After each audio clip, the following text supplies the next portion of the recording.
दोस्तों जय हिंद। स्वागत है आप सभी का study with M SPP channel पर। दोस्तों आज 8 मार्च है। तो जैसा कि आपको पता होगा कि आज जो है अंतर्राष्ट्रीय महिला दिवस मनाया जाता है। ठीक है। तो अंतर्राष्ट्रीय महिला दिवस के उपलक्ष्य में सभी को शुभकामनाएं। ठीक है। और ये जो महिला दिवस मनाया जाता है ना, इस ये यूएन द्वारा, यूनाइटेड नेशंस द्वारा ये 1975 से इसको मनाया जा रहा है। वैसे तो बहुत पहले से शुरू हुआ था, लेकिन ऑफिशियली जो यूएन के द्वारा जो बोला जाता है तो वो 1975 से इसकी शुरुआत की गई थी। ठीक है।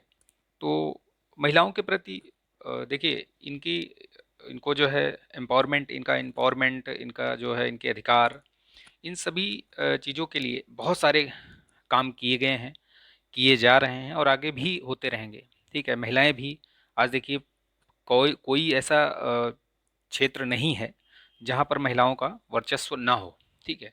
कोई भी क्षेत्र ले लीजिए आप उठा के, कहीं से भी। ठीक है। तो इनका एम्पावरमेंट और ये सब चीज़ें बहुत अच्छे तरीके से चल रही हैं, लेकिन समाज में अभी भी कहीं ना कहीं मानसिक बदलाव की ज़रूरत है। ठीक है। मानसिक बदलाव मैं इसलिए बोल रहा हूँ कि आप कहीं भी चले जाइए, अपना जो विकासशील देश हैं, इन सभी देशों में लगभग वही एक ही जैसी स्थिति स्थिति है कि इनके एम्पावरमेंट की बात तो सभी करते हैं। ठीक है।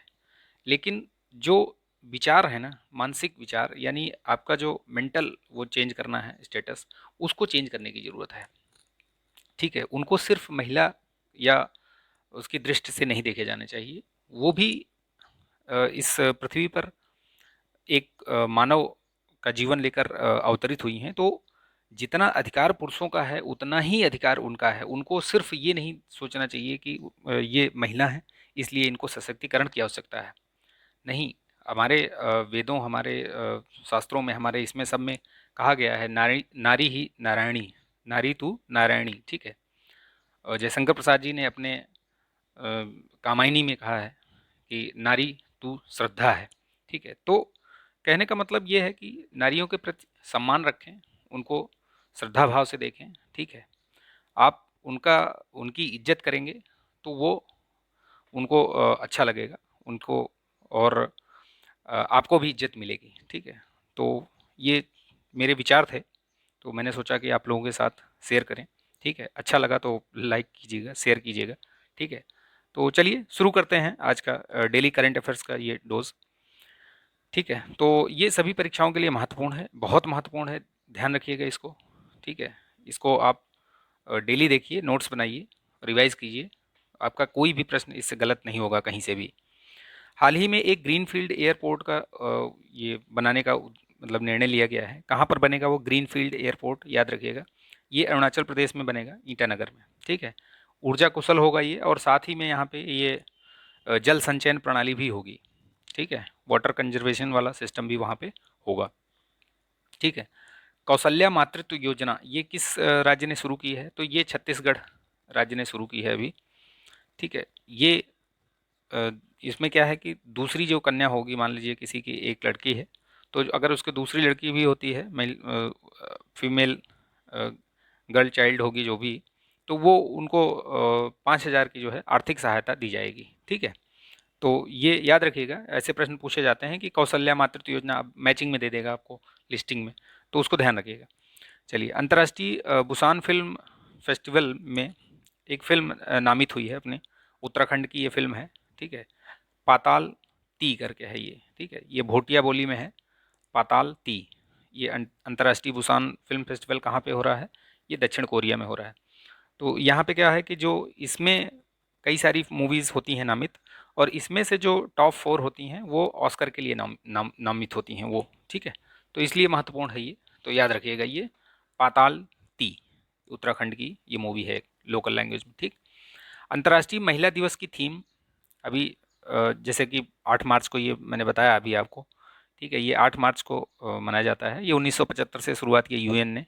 उससे पहले ही मनाया गया है, 1911 से मनाया जाता रहा, लेकिन यह है कि ऑफिशियली जो यूनाइटेड नेशन वाला है ये 1975 से है। ठीक है। सबसे महत्वपूर्ण बात जो है वो है थीम, याद रखिएगा। तो gender equality today for a sustainable tomorrow. ये थीम याद रखिएगा क्योंकि महत्वपूर्ण है, ये थीम पूछी जाती हैं ये। ठीक, चलिए आगे बढ़ते हैं। किस देश में 1989 के बाद पहली बार पोलियो का एक नया मामला सामने आया है? तो इजराइल में आया है ये, अभी हाल ही फिलहाल में। ये तो करंट का न्यूज़ है, ये याद रखिएगा, पूछा जा सकता है। ठीक है। भारत तथा बेल्जियम के बीच राजनयिक संबंधों के 75 वर्ष पूरे हुए हैं, तो याद रखिएगा। इसकी राजधानी क्या है? बेल्जियम की ब्रुसेल्स और इसराइल की यरूशलेम। ठीक है, दोनों को याद रखिएगा। तो ये जो भारत और बेल्जियम के बीच 75 वर्षों का ये जो राजनयिक संबंध पूरा हुआ है, इसमें इसमें एक विशेष लोगो जारी किया गया है। ठीक है, तो याद रखिएगा इसको। अभी हाल ही में विराट कोहली ने अपना 100वां टेस्ट खेला है। ठीक है, श्रीलंका के खिलाफ। तो याद रखिएगा किसके खिलाफ खेला है वो भी ध्यान रखिएगा। ये भी प्रश्न पूछा जा सकता है कि भाई किसके खिलाफ खेला है, तो पता होना चाहिए आपको। श्रीलंका के खिलाफ अपना 100वां टेस्ट खेला, जिसमें भारत ने कुछ 202 रन या 200 प्लस रन से और एक पारी से जीत हासिल की है। तो ध्यान रखिएगा, ऐसे ही ये 12वें खिलाड़ी हैं ये। ठीक है, भारत के जो 12वें खिलाड़ी हैं ये, जिन्होंने 100वां टेस्ट खेला अपना। भारत का पहला एक डुगोंग संरक्षण रिजर्व खोला जाएगा। कहाँ पे? ये तमिलनाडु में खोला जाएगा। मन्नार की खाड़ी और ये पाक स्टेट है ना वहाँ पे, तो वहाँ पे ये खोला जाएगा। ठीक है, डुगोंग क्या है? डुगोंग जो है आपने देखा होगा, इसको समुद्री गाय भी बोलते हैं। ठीक है, ये एकदम शाकाहारी जीव है, समुद्री गाय बोलते हैं इसको, डुगोंग को। आप इसको देखिएगा, गूगल में सर्च कीजिएगा इसको, तो आपको इसकी पिक्चर दिखेगी। ठीक है, तो चलिए आज का जो ये वीडियो है यहीं समाप्त करते हैं, नेक्स्ट वीडियो में मिलेंगे। ठीक है, तो आप लोग जो है कमेंट कीजिए, कमेंट करते रहा करिए आप लोग। ठीक है, अच्छा लगता है, कुछ भी चीज़ मैं पूछता हूँ तो वो चीज़ आप कमेंट किया करिए। ठीक है, वैसे भी जब दोनों तरफ से कमेंट होता है तो अच्छा लगता है। ठीक है, टू वे कम्युनिकेशन होना चाहिए कहीं भी। तो नेक्स्ट वीडियो में मिलेंगे हम लोग। ठीक है, आप अपना ध्यान रखिएगा, स्वस्थ रहिए, मस्त रहिए, बिंदास रहिए। जय हिंद।